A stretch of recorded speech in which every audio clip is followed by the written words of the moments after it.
people, welcome back to my YouTube channel. I, Akanksha from Siksha Sati Education Consultancy is back here with a new video on MBBS in Nepal. If you people are willing to get admission for the MBBS in Nepal, then please continue the video till end. In this video, we are going to discuss a lot more things about Nepal and the universities of Nepal. In this video, we are going to discuss about the overview, infrastructure, fee structure, climate, food, facilities, hostels, MECE exam, NMC rules, and everything which is required to take admission in any university. So let's start the video with the overview and everything.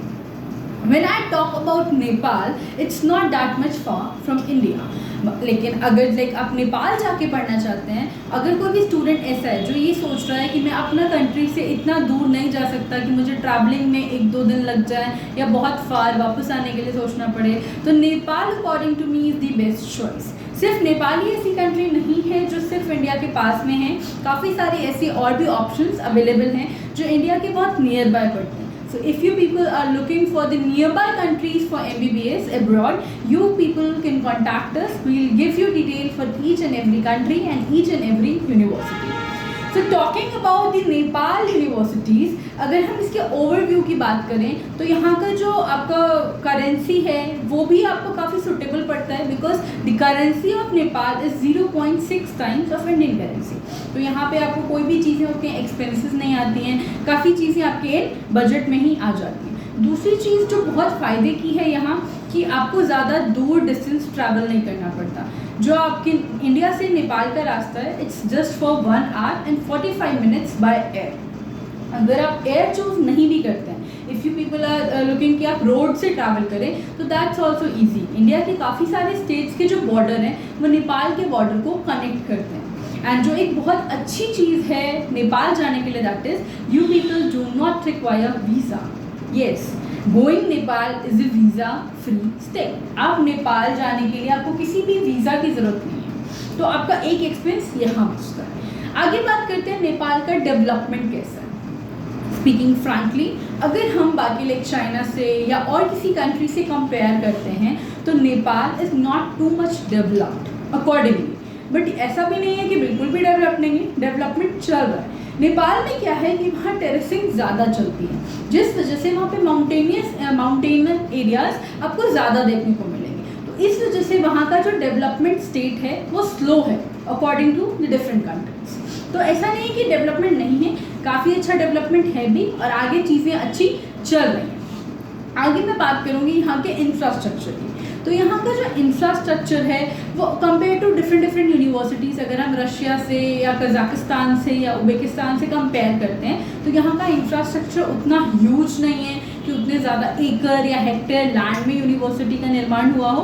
But it's not like that कि universities बहुत छोटी हैं. जितनी एक universities होनी चाहिए, जितनी उसके अंदर प्रेमिसेस होनी चाहिए, जो चीज़ें अवेलेबल होनी चाहिए, वो हर चीज़ आपको नेपाल में भी मिलेगी.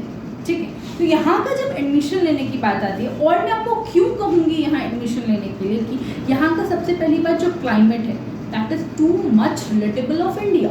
जो आपके इंडिया का क्लाइमेट है, ठंड का टाइम, गर्मी का टाइम, इट्स ऑल अडेप्टिव. क्यों? क्योंकि जो इंडिया का क्लाइमेट है वो सेम क्लाइमेट आपको नेपाल में भी देखने को मिलता है. दूसरी चीज़ ये कि जो खाना है यहाँ का वो भी नेपाल का और इंडिया का बिल्कुल सेम है.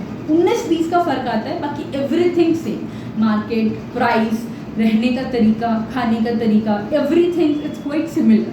तो आपको वहाँ जाके ऐसा नहीं कि कुछ नई चीज़ें अडेप्ट करने की ज़रूरत है. दूसरी चीज़ अगर मैं कहूँ जो आपको बीइंग अ डॉक्टर आपके लिए फ़ायदेमंद है वो ये कि डिजीज़ेस आर सेम. जो डिजीज़ेस से हम इंडियंस लड़ रहे हैं, जो भी इंडियन पेशेंट्स फेस कर रहे हैं, the same thing is being faced by the Nepal patients. तो जब आप अपने क्लिनिकल नोटेशंस या आप अपने इंटर्नशिप्स के लिए जाते हैं तो, और उसके बाद जब आप वापस इंडिया के प्रैक्टिस पे जाते हैं, तो you people do not need to cope with the different kinds of patients, because जो डिजीज़ है वो सेम रहती है. तो जो डिजीज़, जो मेडिसिन को आप वहाँ पे दे रहे हैं, आप वहाँ पढ़ रहे हैं, वो सेम चीज़ें आपको प्रैक्टिस में यहाँ अडाप्ट करने में ईजी रहता है. बाकी कंट्रीज़ में क्या होता है कि वहाँ का खाना अलग है, पानी अलग है, माहौल अलग है, तो डिफरेंट डिजीज़ आर फॉर्म. लेकिन जब आप वापस आके प्रैक्टिस करते हैं तो आपको डिजीजेस को स्टडी करने में, सर्वे करने में कुछ टाइम लगता है। बट अगर मैं इंडिया और नेपाल और इंडिया के आसपास की कंट्रीज़ की बात करूँ तो ये प्रॉब्लम आपको यहाँ पे फेस नहीं करना पड़ता। ये सब बिल्कुल ठीक है। आगे बात करते हैं कि एनएमसी के गाइडलाइंस क्या नेपाल यूनिवर्सिटीज़ फॉलो कर रही हैं कि नहीं। बिकॉज एनएमसी ने सीधे कहा है कि जो हमारे रूल्स को फॉलो करेगा हमें सिर्फ उन्हीं यूनिवर्सिटीज़ में एडमिशन लेना है। तो देखते हैं एनएमसी के कितने रूल्स हैं और कौन कौन से रूल्स नेपाल की यूनिवर्सिटीज़ फॉलो कर रही हैं। तो जो एनएमसी का फर्स्ट रूल था वो ये था कि जो कोर्स है it should not be more than 4.5 months, 4 years 5 months and it should include a 1 year of internship. Also जो इंटर्नशिप होगा वो उसी यूनिवर्सिटी, उसी कंट्री से आपको करना होगा जिस कंट्री से आप अपनी डिग्री अचीव कर रहे हैं। तो येस, नेपाल का जो कोर्स है इट्स 4.5 years का कोर्स है, प्लस आपका 1 year का इंटर्नशिप भी यहाँ पे मिल रहा है। तो जो दूसरा रूल था दैट इज कि जो भी आपका टाइम या है जो मीडियम है दैट शुड बी इंग्लिश। तो यस, जो आपका कोर्स है कंप्लीट मीडियम आपका इंग्लिश में पूरे 5.5 साल का, ठीक है। साथ ही जो अच्छी बात यहाँ पे है वो ये है कि जो लोकल लैंग्वेज है नेपाल की, नेपाली के अलावा they all know how to speak Hindi. तो जब आप वहाँ से पेशेंट से कन्वर्सेशन करते हैं तो ये भी आपके लिए टैकल करना मुश्किल नहीं, क्योंकि वहाँ के जो लोकल पीपल हैं जो लैंग्वेज यूज़ कर रहे हैं वो हिंदी है। तो आपको कोई थर्ड लैंग्वेज पढ़नी पड़े ये आपकी रिक्वायरमेंट नहीं है। आपको क्लिनिकल इंटरेक्शंस में, आपको अपने इंटर्नशिप टाइम पे जब आप प्रैक्टिस सेशंस कर रहे होंगे ये चीज़ें आपके लिए तब भी ईजी पाई जाएंगी। नेक्स्ट अगर मैं बात करती हूँ तो यहाँ की जो कंट्रीज़ हैं, सॉरी यहाँ की जो यूनिवर्सिटीज़ हैं वो WHO लिस्टेड हैं कि नहीं, ये बात आती है। तो that we people will make sure कि हम आपको उन्हीं यूनिवर्सिटीज़ को सजेस्ट करते हैं जो WHO लिस्टेड हो। इनके अलावा की जो यूनिवर्सिटीज़ होंगी वो हम आपको प्रेफर नहीं करेंगे। That's all our responsibility. साथ ही अगर मैं बात करूँ तो यहाँ का सिलेबस, यहाँ की बुक्स, यहाँ का स्टडी पैटर्न सब कुछ is too much similar with India. तो यहाँ पे आपको वापस इंडिया जाके कुछ ऐसा नहीं है कि आपको फेस करना पड़े। साथ ही ये होता है कि क्या जो एनएमसी कहते हैं कि is the university giving you the license. Yes, the universities of Nepal give you the license, but in order to approve that license to practice MBBS in your country you people need to clear the license exam. For India you need to clear the next exam, ठीक है। तो आपको क्या करना होगा, अगर आप India में MBBS, सॉरी नेपाल में MBBS कर रहे हैं and you will come back to India for your practice sessions, आपको नेक्स्ट का पेपर लिखना पड़ता है। वो पेपर आपको क्लियर करना है और फिर आप इंडिया में भी प्रैक्टिस, इंडिया में भी सेटल हो सकते हैं। बात ये आती है कि नेपाल में एडमिशन लेने के लिए एलिजिबिलिटी क्राइटेरिया क्या क्या है।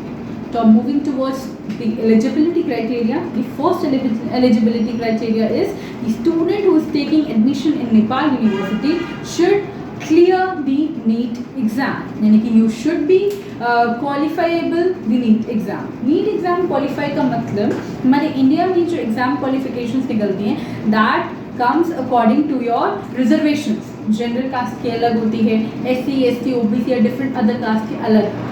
जनरल के लिए 160 मार्क्स हैं out of 720 and SC, ST, OBC and different caste के लिए it is 140 marks out of 720। लेकिन नेपाल में ऐसा नहीं है।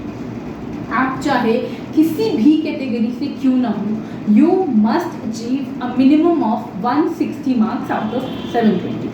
मतलब कि आपके जो नीट का एग्जाम का मार्क होना चाहिए that should be 160, then only you are eligible for Nepal university. Second criteria is कि the student should achieve at least 60% of marks in PCB 12th standard. Physics, chemistry plus biology तीनों का sum up करके it should be a sum of 60%, then only you are eligible. यहाँ पे एक बात और आती है, MECE एग्जाम।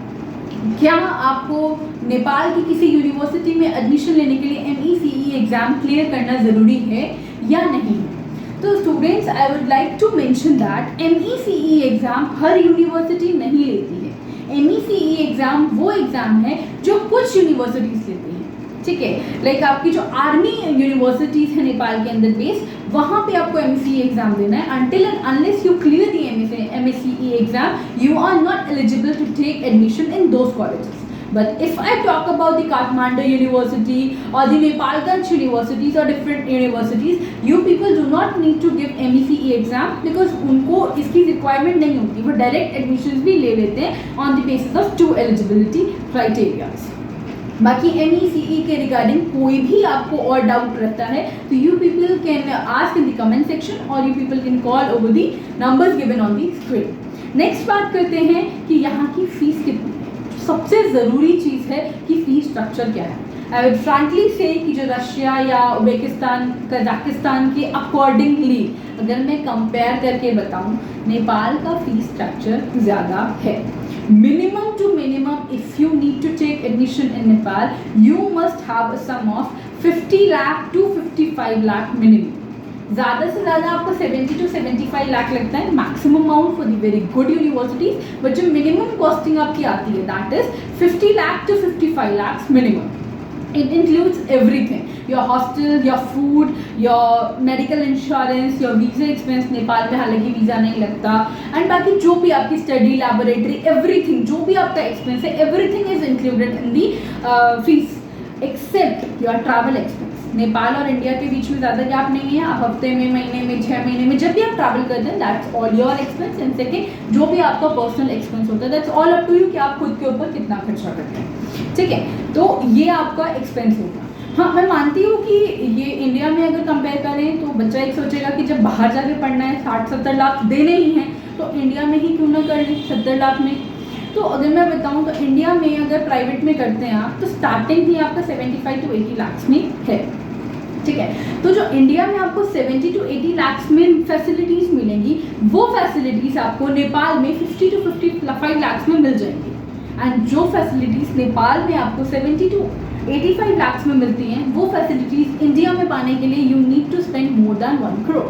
तो this is the huge difference why you should choose Nepal over India. Next बात करते हैं कि सीट लिमिट क्या है, जो आपको मेरे को बताना बहुत ज़रूरी है. दैट इज़ कि नेपाल यूनिवर्सिटीज़ में किसी भी यूनिवर्सिटी में जो नेपाल की हैं वहाँ पे जो इंटरनेशनल स्टूडेंट्स के लिए सीट रिजर्व है that are only 30 to 34 seats. ठीक है, ज़्यादा सीट्स अवेलेबल नहीं है. और अगर मैं इंडिया की सीट्स के अकॉर्डिंगली बात करती हूँ तो इंडिया में हर साल अगर इस साल का अगर हम देखते हैं this year 20 lakh plus students are giving the NEET exam. But अगर इंडिया की सीट्स को कैलकुलेट करते हैं तो that is there are only 1,04,000 seats available for medical seats, MBBS medical seats. वो भी मैं आपको सारे मेडिकल कॉलेजेस का काउंट करके कैलकुलेट करके बता रही हूँ. ठीक है, तो अब ये बताओ 19 lakh students are left over for the admission. तो they are trying to take admissions in different countries. और जब बाहर जाके पढ़ने की बारी आती है तो हर स्टूडेंट ये चाहता है कि मैं उस कंट्री में एडमिशन लूँ जो मेरे कंट्री के पास में है, कि अगर कुछ भी है, कोई फेस्टिवल है, anything is there, they can come back to their home. तो Nepal becomes the first choice for Indian students. So since I am telling you that the seats are limited and Nepal के जो सेशंस हैं वो फरवरी में start हो जाते हैं, admissions वगैरह एवरीथिंग स्टार्ट्स. लेकिन I would like to inform कि नेपाल के जो एडमिशन्स हैं वो अभी से स्टार्ट हो चुके हैं.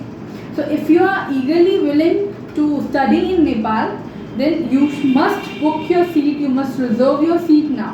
क्योंकि अगर आप नीट के एग्ज़ाम और फिर रिजल्ट और फिर एडमिशन फिर काउंसलिंग का वेट करते हैं तो I would like to tell कि जो सीट्स हैं वो तब तक एंगेज हो जाती हैं. तो आई वुड टेल यू कि book your seats, reserve your seats prior. Rest I think इस वीडियो में आपको काफ़ी डिटेल्स मिल गई होंगी कि नेपाल में क्या क्या क्राइटेरियाज हैं. इसके अलावा कोई भी डाउट या कोई भी क्वेश्चन, कोई भी क्वेरी है आपके मन में तो please to comment, please to ask each and every question in comment section. I'll make sure to reply each one of you within time. Otherwise you people can call me on the given number over the screen. Me or my team will connect to you for every further information. Thank you so much. Keep watching.